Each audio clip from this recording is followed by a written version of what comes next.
Bonsoir et bienvenue dans l'émission À travers, une émission qui met le projecteur pacifique sur différentes personnalités venant d'horizons divers et qui viennent partager leur expérience avec nous sur le chemin déjà parcouru dans le grand marathon de la vie. Cet après-midi, nous avons l'immense plaisir de recevoir Monsieur Jean-Marie Théodate. Monsieur Théodate est détenteur d'un doctorat de géographie, professeur à l'Université d'État d'Haïti et maître de conférences à l'Université Panthéon-Sorbonne. Monsieur Théodate est avec nous virtuellement depuis la France. On lui dit bonsoir et bienvenue sur notre plateau. Bonsoir et merci de l'invitation. Monsieur Théodate, nous désirons remonter le temps avec vous pour revivre les différents événements de votre vie qui ont façonné l'homme que vous êtes aujourd'hui. Ça va être un long parcours parce que je suis déjà presque un vieillard, donc Ça ne se on voit risque, pas. on risque d'ennuyer nos Non, je ne crois téléspectateurs. pas. Bon, ce sera avec plaisir en tout cas. Permettez-nous d'aller dans le temps de votre enfance bien avant. Bah, comme vous avez pu le voir dans le petit papier que je vous ai fait passer, je suis donc Mhm, né à Port-au-Prince le 6 novembre 1961. Et mhm. quand je dis Port-au-Prince, j'exagère un peu parce qu'en fait, je suis né à Chancerelle. Chancerelle, Ah, ok. qui était à l'époque l'hôpital situé dans la partie nord de la Mhm, ville. Mais en fait, nous sommes déjà en dehors des limites de la capitale. Donc, en quelque mhm, sorte, je ne suis pas un Port-au-Princien natif natal, mais quand même, ma mère habitait à l'époque à la rue du Centre, qui est un mhm. quartier que je peux considérer comme un quartier véritablement central, ne serait-ce que par son nom, rue du Du Centre. centre. Une, Mhm, une rue qui est parallèle au boulevard Jean-Jacques Dessalines et mhm, parallèle à la rue du Peuple. Une façon de dire que euh, même par la toponymie, je suis donc un Port-au-Princien né dans un quartier populaire, central, à proximité du Bel Air, qui est mhm. le cœur historique de la capitale. En ce sens, je me sens profondément attaché à notre capitale. Dites-nous, comment était la relation avec les membres de votre famille? Comment ça a été? L'ambiance? Alors, de ce point de vue, je dois dire que je suis là encore vraiment à l'image de ce quartier populaire où, Mm, dans la plupart des maisons, on peut dire que c'était des maisons sur un mode monoparental avec une mère qui tenait finalement la barre et qui dirigeait à la fois la maison pour l'éducation, pour la subsistance, pour la représentation sociale et pour tout le reste. Donc, à certains égards, je peux dire que je suis un homme matrifaçonné. Vous voyez, maçonné. Ma mère a été le maçon qui a mm, fait de moi ce que je suis. Et bon, je suis d'une famille de trois enfants, je peux dire trois adultes maintenant, parce que ce ne sont plus du tout des enfants. Donc, trois garçons, trois fils, dont je suis le Benjamin, le dernier. mhm. Dans ce sens, je peux dire que j'ai été chouchouté par maman. Oui, justement, le plus souvent, les Benjamins sont un peu Oui, gâtés. oui, j'étais le petit dernier, et en ce sens, à la fois le plus gâté, je pense aussi le plus encadré parce que Mhm, les deux aînés, enfin l'aîné et le cadet avaient en quelque sorte balisé le chemin et moi je n'avais qu'à suivre leur exemple et j'ai eu la chance d'avoir deux frères magnifiques mhm, comme modèle à la fois je dirais, de ténacité dans ce qu'ils voulaient, de volonté, mhm, d'intelligence aussi, je peux dire. Ils m'ont beaucoup appris. J'ai beaucoup profité de leur culture personnelle. L'un est musicien, Turgot Théodate, et il m'a ouvert un univers auquel je ne me serais jamais mhm, personnellement aventuré, je pense, autre que comme mélomane. mais vous avez un musicien dans la famille et qui vous initie à la musique vaudou, à la musique racine, et qu'il vous fait distinguer entre un pétro, un rada, un banda, un yorvalou, et qu'ils vous disent que ça, c'est notre mémoire partagée et que ça remonte à des milliers d'années, si vous voulez, c'est un trésor inestimable. L'autre frère, Guy, est un philosophe, Ok. écrivain lui-même, et qui m'a donné goût à l'écriture, le goût à la lecture, le goût au papier. Donc, c'est important d'être bien encadré. Donc, Oui, c'est très en important. quelque sorte, j'ai pas beaucoup de mérite. Tout était déjà là. Vous avez puisé dans vos deux frères, comme vous dites. Mais ils ont ouvert le chemin. Mm. Et puis, je dois dire aussi que le quartier dans lequel j'ai vécu a joué un rôle très important. Au-delà donc du cercle familial, il y a le quartier de la rue du Centre, où entre la rue des Césars et la rue Macajou, on était une un véritable clan, une Mm. véritable famille avec des liens très étroits d'une maison à l'autre, avec des amitiés qui aujourd'hui encore continuent d'être vivaces. Moi, j'ai des amitiés de 60 ans dans ces Waouh. centres, des gens avec lesquels on a un lien encore très fort. Donc, et très concrètement, j'ai habité entre une église et une école primaire. Entre Smith, Duplessis, si vous connaissez le quartier, l'école n'existe plus, et l'église méthodiste libre du Mhm. pasteur Bonhomme. Mm. Donc, entre le pasteur Paul Bonhomme et le professeur Justin Maurice, là aussi, j'avais, si vous voulez, deux modèles extra-familiaux, mais importants. Et dans le Mhm. fond, je me suis dit, j'avais le choix entre devenir pasteur ou devenir professeur. J'ai choisi d'être professeur.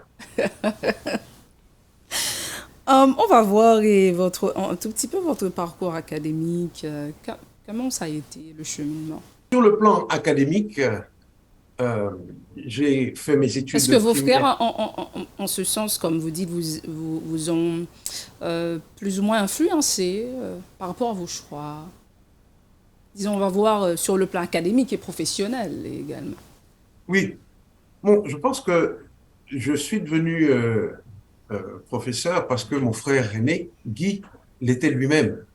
Et, euh, et je pense que il y a un mimétisme évident parce que c'est le premier professeur dans la famille, même si du côté paternel, mon grand-père Eugène Théodate a été lui-même à l'origine de la première école rurale ouverte dans la plaine du cul-de-sac.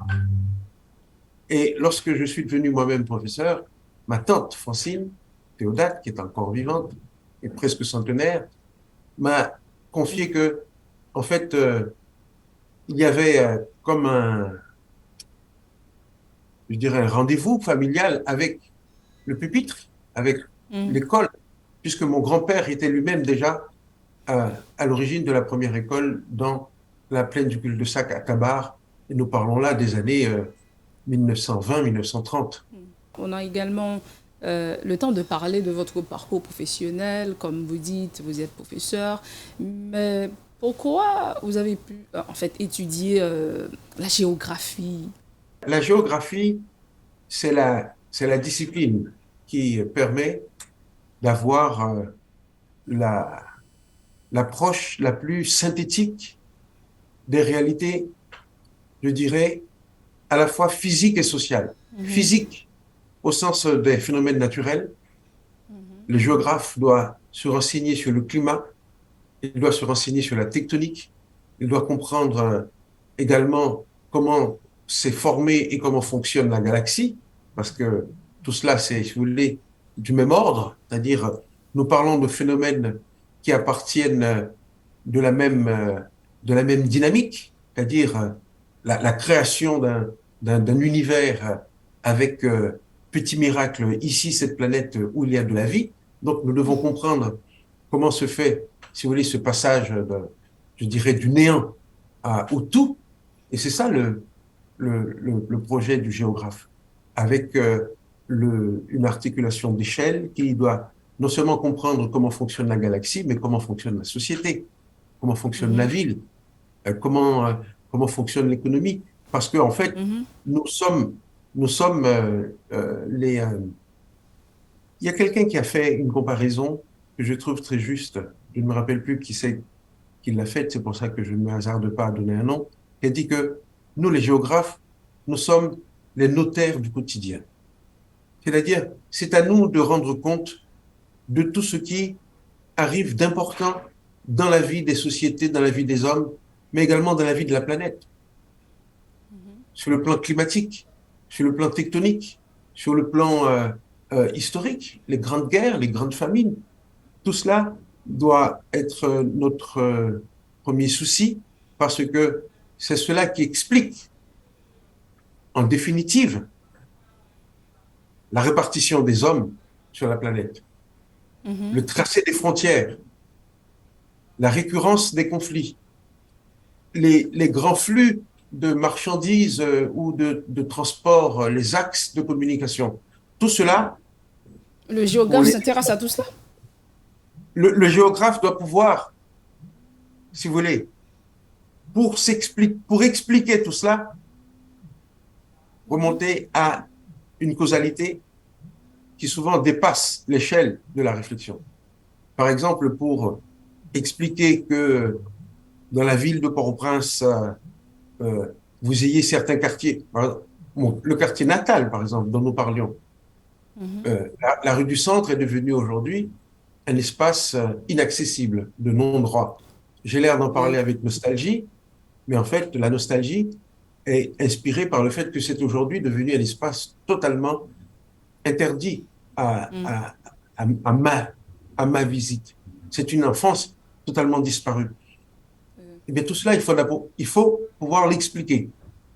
Au-delà de la tristesse à évoquer la perte, je dirais, de la maison natale, il faut maintenant mettre cela en ordre d'explication.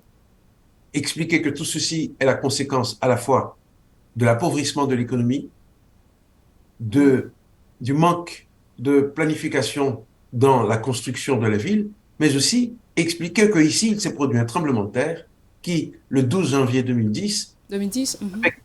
avec une intensité de 7,4 sur l'échelle de Richter, a dévasté la ville. Donc, il faut pouvoir mettre un élément d'explication sur chacun de ces éléments que je viens d'expliquer. Et c'est pour ça que la géographie m'a paru une science qui correspondait à mon envie de comprendre beaucoup de choses. Voilà. Mhm. Il n'y a pas beaucoup de géographes en Haïti. Bon, vous en connaissez Je ne voudrais pas être l'arbre qui cache la forêt, mais en fait, il y a beaucoup de géographes. Il y il y en a a beaucoup. au moins je dirais, aujourd'hui, une dizaine de jeunes collègues qui enseignent la géographie en Haïti. Quand je dis dizaine de jeunes collègues, c'est-à-dire une dizaine de géographes ayant un niveau supérieur ou égal à un master. Mhm. Et même, je dirais, une dizaine de docteurs en géographie et au moins un vivier d'une vingtaine, d'une trentaine d'étudiants titulaires d'un master. Donc, on peut dire que voilà une discipline où nous pouvons compter sur une cinquantaine au moins de ce que l'on peut appeler des post-gradués, donc capables à la fois de faire de la recherche, mais aussi de transmettre les connaissances. Vous avez Mhm. Georges-Édith Lucien, vous avez Jean-Audil Etienne, vous avez Michelet Clairvaux, vous avez mon étudiant, enfin qui fut mon étudiant, je ne veux pas oublier des noms, Constantin, Mhm. Constantin Joseph, il y a également Louis, Pierre, enfin le professeur Pierre-Louis, donc autant de noms que aujourd'hui nous pouvons considérer comme les piliers de la discipline en Haïti, et pas seulement à Port-au-Prince, il y en a qui exercent leur talent à Limonade, où ils sont Mhm. devenus titulaires. Donc c'est une discipline qui se porte bien, on peut dire. Ah, bon, ça c'est intéressant de le savoir. Mais concrètement, quelle est l'importance de la géographie pour un pays comme le nôtre? l'importance de la géographie euh, repose justement sur cette capacité que je viens d'illustrer avec vous, à mettre en ordre d'interprétation différents paramètres pour expliquer un phénomène.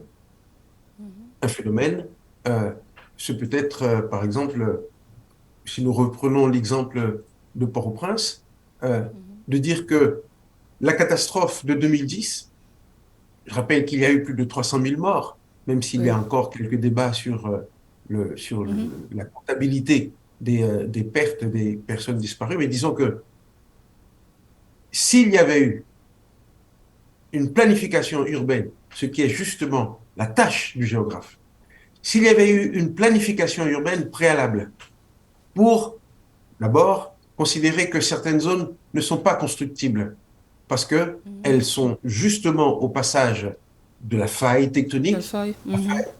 la faille majeure qui traverse l'île de part en part. On aurait pu dire que certaines zones sont particulièrement vulnérables, il ne faut pas y construire pour des raisons tectoniques. D'autres zones, nous ne pouvons pas non plus y construire parce que le sol, c'est-à-dire là nous partons de la tectonique pour parler de la géologie, parce que le sol sur lequel on va construire, si par exemple c'est un sol sableux, c'est un sol qui est susceptible de liquéfaction en cas de tremblement de terre. La liquéfaction veut dire que le tremblement de terre provoque parfois une remontée de la nappe phréatique, et lorsque cette nappe phréatique rencontre un sol sableux, le sable se décompose et cela provoque un phénomène d'enfoncement, d'enfouissement. La maison peut même carrément disparaître comme dans un sable mouvant. Donc, il y a un phénomène donc, de plan local d'urbanisme qui n'a pas été réalisé. Et c'est là que le géographe aurait pu servir. Il faut aussi considérer que la construction en concentration de béton, de personnes dans des espaces vulnérables, parce que soit la pente est trop importante, soit que nous sommes justement sur le terrain sablonneux, soit nous sommes au passage de la faille, mais de toute façon, lorsqu'il n'y a pas de voie d'accès pour éventuellement apporter du secours, lorsqu'il n'y a pas d'eau, lorsqu'il n'y a pas d'électricité, lorsqu'il n'y a pas, on va dire, les services qui correspondent à la réalité de la démographie de la région, il y a forcément un décalage. Il y a forcément des frustrations, il y a forcément donc une carence, et cela se traduit par des bidonvilles. Donc là encore, il faut une analyse géographique à la fois du lieu, du relief, du climat, de la démographie, pour pouvoir décider maintenant. Alors c'est là qu'il faut répondre concrètement à votre question. Le géographe a pour fonction de décider de là où il faut bâtir, là où il faut construire, là où il faut au contraire laisser de l'espace vert, là où on peut, où il faut construire des usines, là où il faut placer. C'est-à-dire, en fait, le géographe, c'est le mécanicien de l'espace. C'est celui qui vous dit l'équivalent du mécanicien qui vous dit ici le moteur, là la clé de contact, là le thermostat, ici la batterie. Et lorsqu'il y a un problème qui ne marche pas, vous apportez votre machine à votre mécanicien, il vous dit ça, c'est un problème de courant, ça, c'est un problème d'alternateur. Le géographe, il a pour fonction de faire un diagnostic territorial avec le même souci de précision qu'un mécanicien lorsque vous apportez votre voiture au garage. Ça, c'est très passionnant. Donc, peut-être, ou on peut inviter jeune génération, il y a plus de monde qui vient géographe par rapport avec l'importance de cette discipline, surtout Haïti, son pays qui est dit très vulnérable par rapport aux catastrophes naturelles. Nous en avons besoin, je crois. Écoutez, moi, j'ai eu la chance d'avoir été le premier responsable du campus Henri-Christophe de Limonade, donc dans le nord d'Haïti. Et dans de tout ce que j'ai fait là-bas, il est une chose dont je suis particulièrement fier, c'est d'avoir créé un département dédié à l'environnement et à l'aménagement du territoire. en donnant aux étudiants le souci de faire précisément ce diagnostic du territoire tel que je viens de l'esquisser avec vous. Mhm. Et aujourd'hui, nous avons un département dédié à l'environnement, à l'aménagement du territoire, c'est-à-dire en fait un département de géographie, pour dire les Mhm. choses à l'ancienne, qui a à sa tête une équipe de jeunes docteurs euh, pour lesquels je pense la tâche est extrêmement importante, c'est-à-dire continuer l'œuvre que j'ai eu la chance d'initier et de le faire avec le même souci d'excellence. Et je pense que il y a eu l'année dernière la soutenance d'un premier master. Je crois que c'est l'étudiant euh, Georges, je ne me rappelle plus son prénom, qui a Mhm. été lauréat et qui a fait un mémoire d'une excellence vraiment, j'ai envie de vous dire, académique sans reproche. Et Mhm. en ayant participé moi-même à distance à sa soutenance, je me suis dit que je considère personnellement que la mission est accomplie. Ceux que j'ai préparés pour prendre la relève font un travail d'une excellente qualité et je leur en suis très reconnaissant. Le moment est venu de prendre notre pause. On va vous laisser respirer un tout petit peu. On vous revient dans quelques fragments de secondes.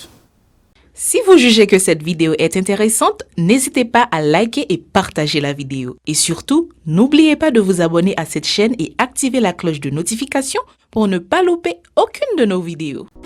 À travers vous offre l'opportunité de partager avec des personnalités venant d'horizons divers leur parcours, expérience dans le grand marathon de la vie.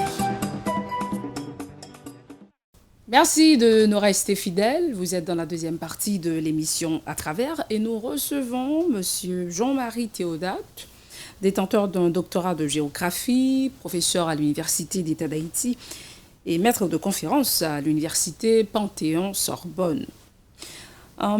Monsieur Théodate, vous étiez en train de nous dire l'importance vraiment de la géographie pour un pays comme le nôtre qui est sans cesse comment je peux dire ça, qui fait face sans cesse aux catastrophes naturelles, disons mieux.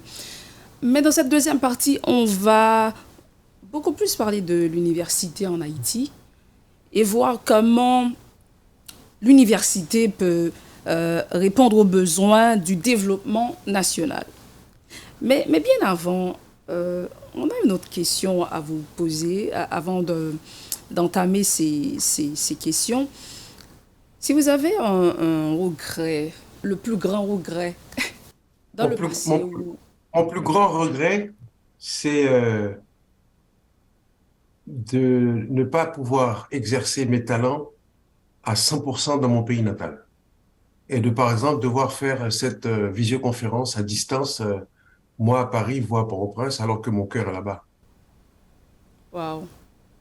Donc vous dites que votre cœur est toujours ici en Haïti, donc Moi, je me considère depuis 2019 que je suis de retour à Paris, parce que nous n'avons pas beaucoup parlé de cet épisode-là, si vous voulez.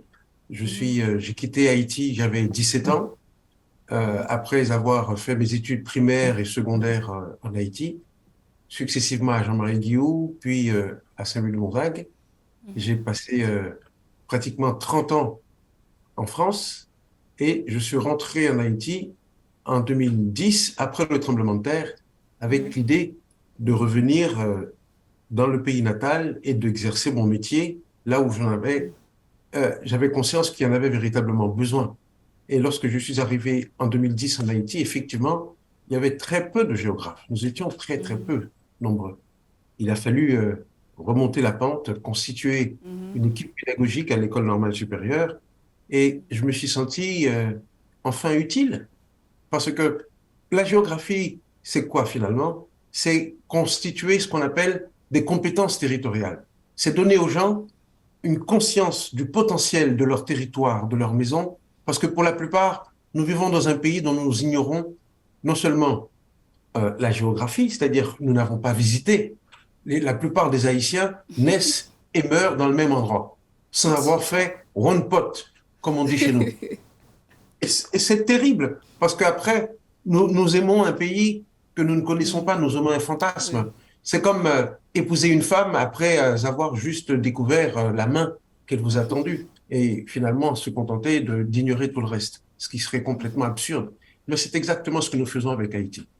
Par la géographie, nous apprenons aux uns et aux autres à explorer le territoire. C'est comme vous inviter à découvrir votre maison, à découvrir le Galata, à découvrir le grenier, à découvrir les toilettes, à découvrir les derniers recoins et à vous dire, ici, on pourrait faire mieux que ce que l'on fait jusqu'à présent, de façon que l'on vive en harmonie, de façon à produire davantage. Et c'est ça que je regrette de ne pas pouvoir continuer à faire dans mon pays natal. Donc on va y parler, comme on l'avait mentionné, de l'université en Haïti. La première question, quel regard portez-vous sur l'université en Haïti? C'est un regard forcément, je dirais, critique, parce que j'ai été moi-même formé à l'université française en France, et je considère que si les conditions avaient été réunies en Haïti, je ne serais pas venu en France pour faire des études, je serais resté chez moi. Donc, implicitement, ça veut dire que les conditions en France sont meilleures. Donc, regardant maintenant ce qui se passe en Haïti, je considère que sur les 10 ou 20 dernières années, il y a eu un énorme progrès Mhm. qui a été fait. Un énorme progrès d'abord sur le plan académique. Nous avons beaucoup de jeunes docteurs qui sont aujourd'hui en exercice dans le pays. Il y en avait beaucoup moins, et pas seulement en géographie, en mathématiques, en physique, en chimie, en philosophie, en psychologie, en linguistique. Nous avons aujourd'hui véritablement un vivier de jeunes docteurs qui ont moins de 50 ans, d'accord? Et que je considère que c'est véritablement, à mon égard, de mon point de vue, l'âge d'or de l'université en Haïti. Jamais nous n'avons eu autant de talents concentrés dans le pays avec, je dirais, une telle capacité de réponse aux problèmes qui se posent. Et je pense qu'il faudra du temps pour que ces étudiants, ces jeunes, c'est-à-dire ces jeunes collègues qui viennent après moi, en fait, la génération d'après, il faudra du temps pour que leur travail fasse véritablement sentir tous ces effets. Mais Oui. finalement, je sens le mouvement en train de se faire. Maintenant, au-delà de l'appréciation académique, il y a l'appréciation, je dirais, administrative et physique de l'université. Sur le plan administratif, c'est une véritable catastrophe. Nous avons plus de 200 universités fonctionnant dans le pays. Et sur ces 200 universités, il y en a à peine une dizaine qui méritent véritablement le titre d'université. Cela veut dire que derrière le mot l'université en Haïti, c'est-à-dire l'enseignement supérieur, Mhm. vous avez un, un paysage constitué de beaucoup d'établissements qu'on peut considérer de borlettes et qui délivrent des diplômes qui ne sont pas toujours reconnus par l'autorité, c'est-à-dire le ministère, ou par l'Université d'État d'Haïti, qui a la mission constitutionnelle de valider les titres et les diplômes. Donc, vous voyez que nous parlons d'une réalité protéiforme, avec à la fois, je dirais, un noyau d'excellence.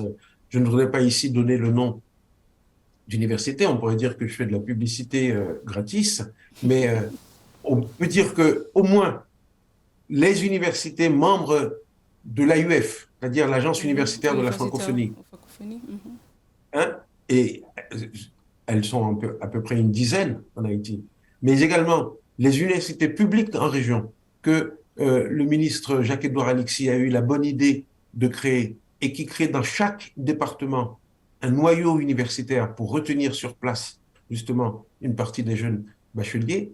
Ce sont autant d'efforts qui ont été faits sur le plan académique qui cherchent à assainir le paysage universitaire, ce que je ne peux que soutenir.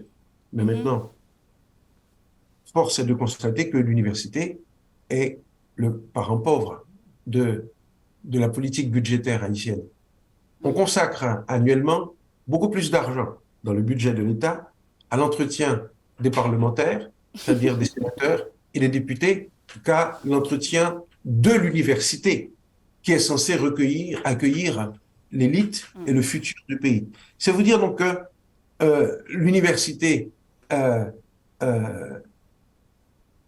mérite davantage dans un pays qui a la vocation d'être véritablement, comme on dit, la fille aînée de la négritude. Le pays où la négritude s'est mise debout pour la première fois. Le pays qui, sur le plan intellectuel, a la densité de publications de livres, d'articles, de journaux, probablement la plus élevée de la Caraïbe, après Cuba, bien entendu. Eh bien, tout cela demande que l'État prenne ses responsabilités et que l'on investisse davantage dans les ressources humaines. On arrive avec cette question. Comment faire pour arriver à la construction d'un système universitaire adapté à l'évolution et aux besoins du développement national? Votre question demande une réponse simple et succincte. Pour cela, il faut une concertation. Cette concertation, elle se fait au sein de ce qu'on appelle des conseils d'administration qui, au niveau des rectorats dans chaque pays, d'accord, réunit à la fois les, on va dire, les professionnels, c'est-à-dire les représentants des différents corps de métier, les représentants de l'État, les représentants des municipalités, mais également les investisseurs potentiels, pour dire quelles sont les potentialités de cet espace, qu'est-ce qu'il faut faire en matière de formation, en matière d'infrastructure, en matière d'investissement, pour que nous puissions tirer le maximum de notre localité, de notre terroir. Eh bien, c'est là que se trouve, je dirais, la synergie recherchée par la géographie. Pour dire que pour avoir une université adaptée à nos besoins, il faut que l'université cesse d'être une sorte de chapelle où on se retrouve entre bénédictins à réciter la même prière matin et soir.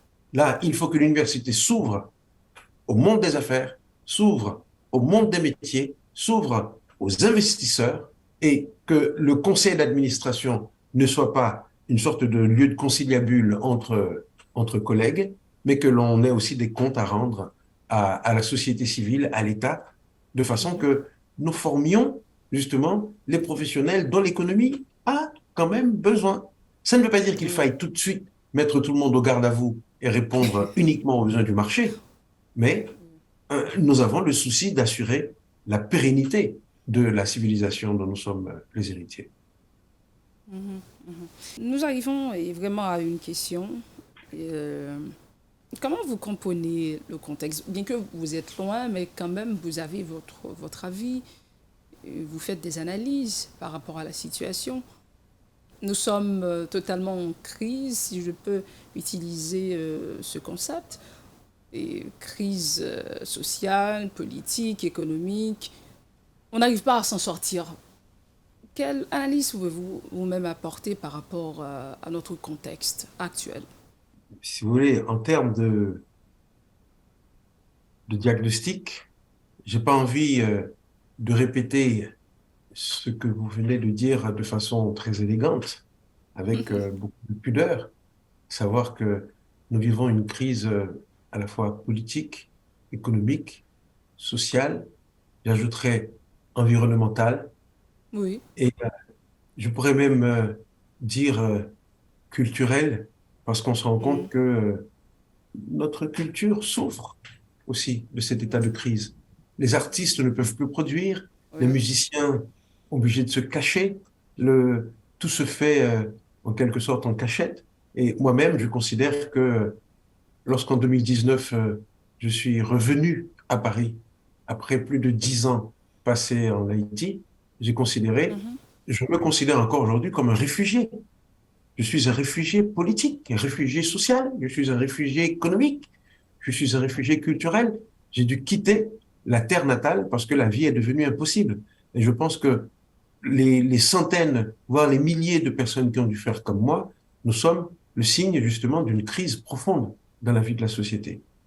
Donc, une fois que l'on a fait ce diagnostic, maintenant, il reste à faire une proposition de reviviscence.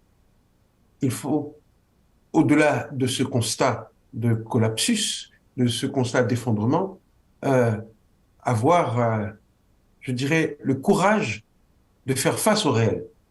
Pas forcément en disant ce qu'il faut faire, parce que sur ce plan-là, je dirais, chacun a un plan, un projet pour Haïti et aucun n'a envie de suivre celui du voisin. Haïti, on dit que c'est un avion où tout le monde veut être pilote, mais personne n'a envie d'être passager. Or, il ne peut pas y avoir, je dirais, une manette pour piloter à chaque place dans l'avion. Et tant que nous n'aurons pas, je dirais, surmonté ce problème finalement de leadership, ce problème de confiance, sinon à un homme, mais au moins à une instance d'intelligence, nous pourrons toujours courir après la décision. Mais ce que je peux dire du moins, c'est que pourvu que nous ayons chacun le souci de faire avec courage ce pourquoi nous avons été engagés dans la vie, vous, comme journaliste, vous faites un travail absolument admirable. J'en profite pour vous dire tout mon respect et mon estime.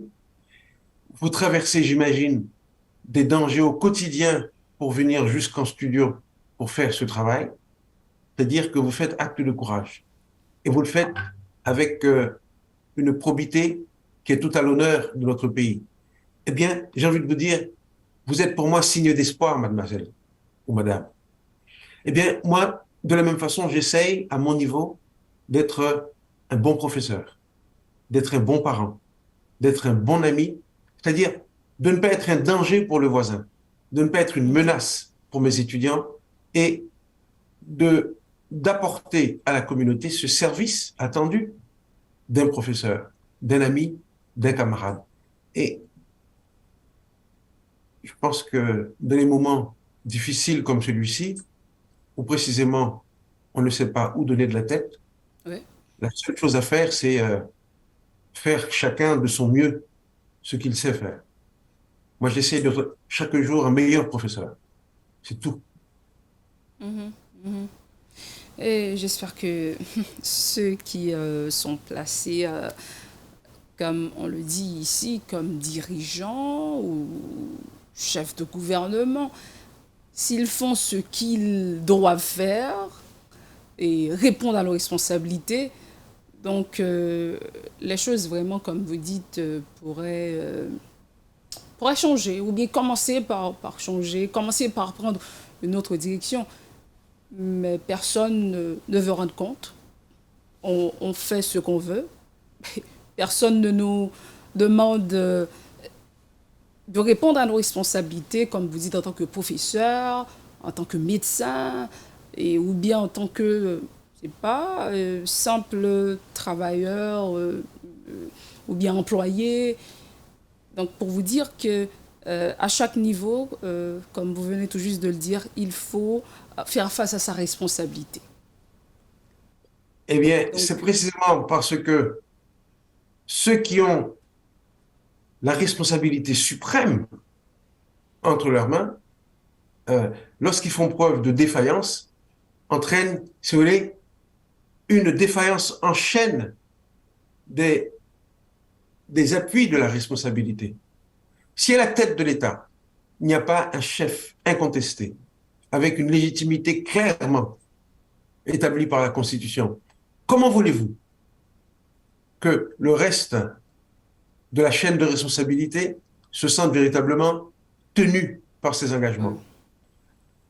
On dit que les pays sont comme les poissons, ils pourrissent par la tête. Hélas. donc vous avez tout dit.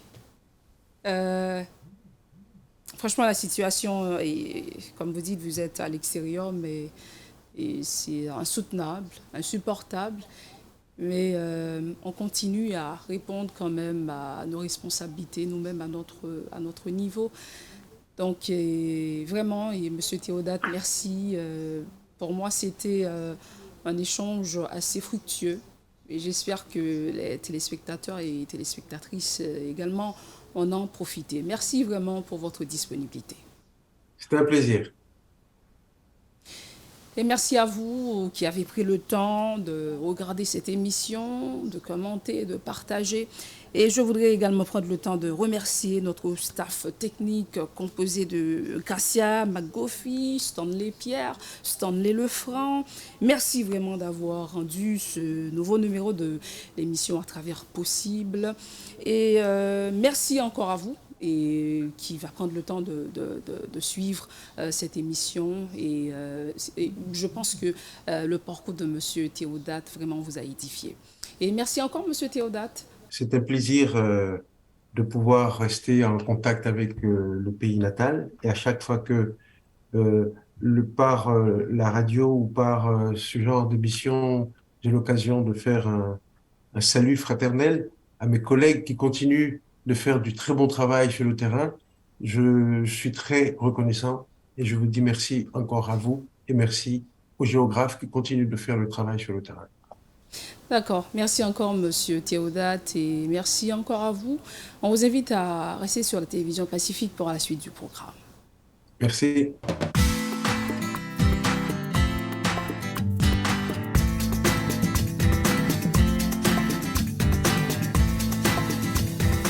Si vous jugez que cette vidéo est intéressante, n'hésitez pas à liker et partager la vidéo. Et surtout, n'oubliez pas de vous abonner à cette chaîne et activer la cloche de notification pour ne pas louper aucune de nos vidéos.